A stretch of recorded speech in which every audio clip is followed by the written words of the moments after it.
So, welcome back again. Um, we are My Mental Health Mastery, and we're so happy that you've decided to join us for this next episode. Now, this episode is entitled When Names and Words of Love Go Missing. And with My Mental Health Mastery, we want to create a space where emotional healing starts with feeling heard and understood. So, in the last episode, we talked about what low mood feels like from the inside and how it quietly changes uh, capacity, responsiveness, and connection. But this episode does something a little bit more specific and sometimes more painful. It We're going to get talk about what happens when words of love disappear, when your name stops being spoken, when affection goes quiet, when I love you feels distant or unsafe to reach for. It's not about being needy, but it's about how the nervous system experiences this absence.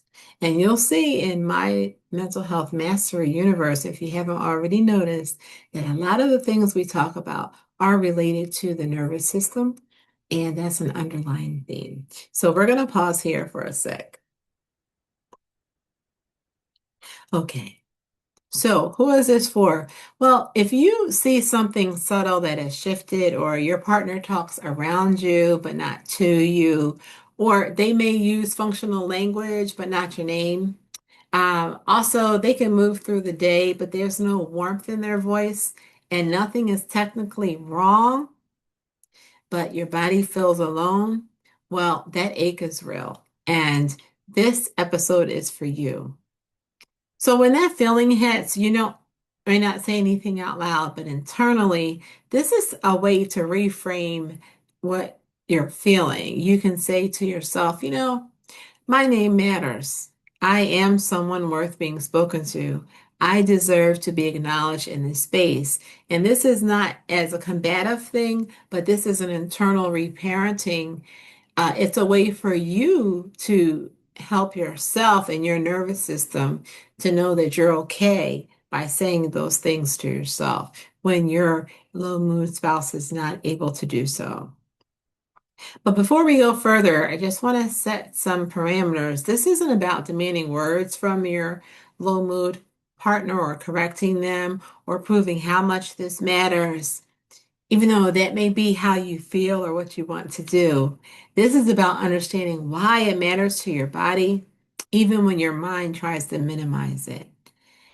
And this comes from an episode that we wrote, a Band-Aid episode, and this is the name of it. And this work explores how the nervous system does rely on these verbal cues to register safety and belonging. And what we're doing is in this video, we're taking that lived experience of loving someone who is struggling, and we're bringing that here. And just to share, like, why words matter, because hearing your name is not just personal, it's biological. Your name activates recognition in the brain. Your parents gave you that name. It says, I see you. You exist here. You matter in this space. That's so important to us, whether we realize it or not.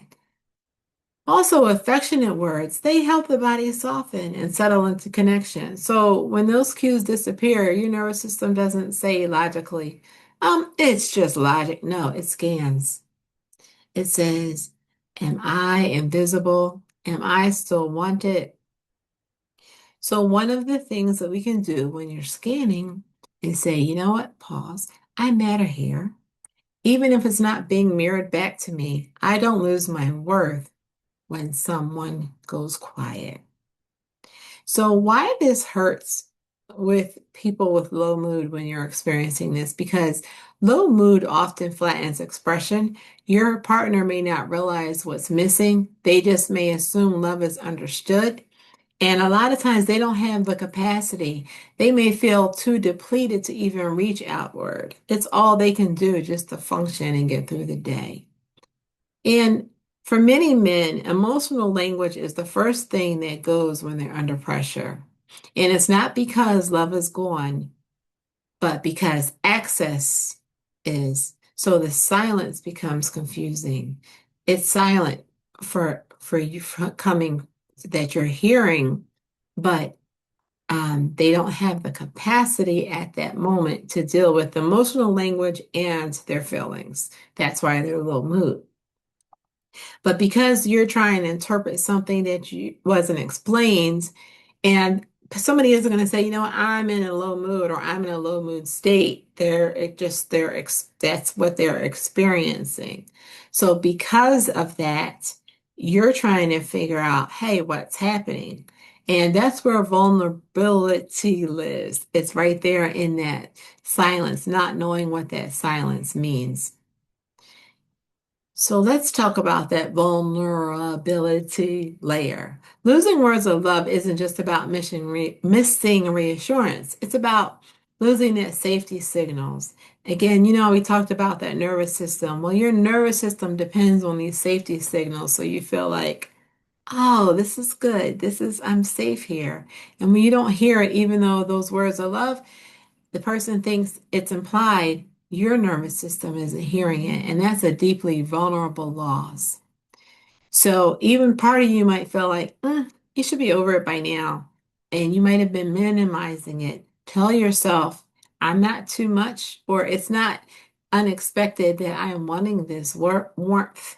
I deserve to hear words that reflect love. And remember, you're not condemning that lonely person. This is for you to do some self-scripting and self-healing when these situations occur or you're starting to feel these thoughts, feelings, and think these thoughts. So here's what you can do when you feel this. When something feels off, but nothing is being said, you can start internally. Notice your body. Does your chest tighten? Or do you feel that quiet drop? Then pause and say, this matters to me, and I'm allowed to feel that. And again, this isn't that you have to say it externally, but you're saying it to yourself. A lot of the work that we're doing is self-reflective work because sometimes we don't slow down long enough to realize what are my feelings and how can I make some adjustments in how I'm processing this. And you say, you know what? This matters to me and I'm allowed to feel that. Then underneath that, you say, I'm valuable even if it's not being expressed right now. And part of what this does is this puts control in your court. So you're controlling how you're feeling while loving someone low mood because you have to have that balance. If you choose to say something out loud, and again, this is optional, you can say, I've been missing hearing your voice in a warm way. It helps me feel close to you. And if that feels like, it's too much to say right now, you can start smaller. You might be able to say, I miss feeling seen. But then you may have to explain what that means. And even if nothing is said externally within yourself, you want to say, I see myself and I can stay with me here. So afterwards, here's some self-repair. Instead of replaying what's missing, oh, this is missing, and I'm in a lot of pain, you can anchor into what is still true. And that's, I didn't disappear. I stayed connected to myself, and I matter even in quiet spaces. So let's reframe this experience. Wanting words of love does not make me demanding. We'll say that again. Wanting words of love does not make me demanding. What it does, it makes me human. And that's a thought to keep with yourself. So, why does this matter? Well, once you understand this, you stop minimizing what your body is responding to. That's that nervous system we talked about. You stop telling yourself, it shouldn't matter this much, but say to yourself, you know what? My nervous system is responding to something real. And as we discussed earlier, you have some tools now, some techniques to help manage that. So, let's do this. If your chest feels tight right now, or your eyes feel heavy, pause. That's your body recognizing itself. Recognition alone is care. There's more, but I just want you to pause in that moment. And I'm so grateful that you're able to have language for what you're feeling. Just enjoy that your body is recognizing what's happening. So here's what I want you to take away. Here's your takeaway. You know, I'm not too much. I am someone who deserves to be seen, spoken to, and loved out loud. And another thought to add with that is we understand that this is in the context of loving someone low mood. People may not understand what that's about, but you do. And that's why this is for you to take away and know that you are enough. Wanting to hear your name, wanting to be loved out loud is a very real, and it's okay to feel that way. It's very real, very natural thing to want to experience. So here's how we're going to end. If this helped you to understand why silence lands the way it does, that matters a lot. If you now understand more of why names and words of love go missing when loving someone in low mood, we've we've given some comfort. And that's what we want to do, some comfort, some gentle reflection. But what we're going to do is in the next episode, we're going to move even closer to your experience. Um, we're going to talk about what starts to happen inside you when you've been adapting to this quietly, and then how easy it is to begin losing parts of yourself without realizing it. And if you go to mymentalhealthmastery.com, we have a whole relationship pillar that goes through several of these topics with websites and articles with some very practical worksheets that go along with it. And I really think you'll enjoy it. And I'm really glad you're here and you're responding to what connection requires when you're loving someone with low mood. So thank you for joining us here at My Mental Health Mastery.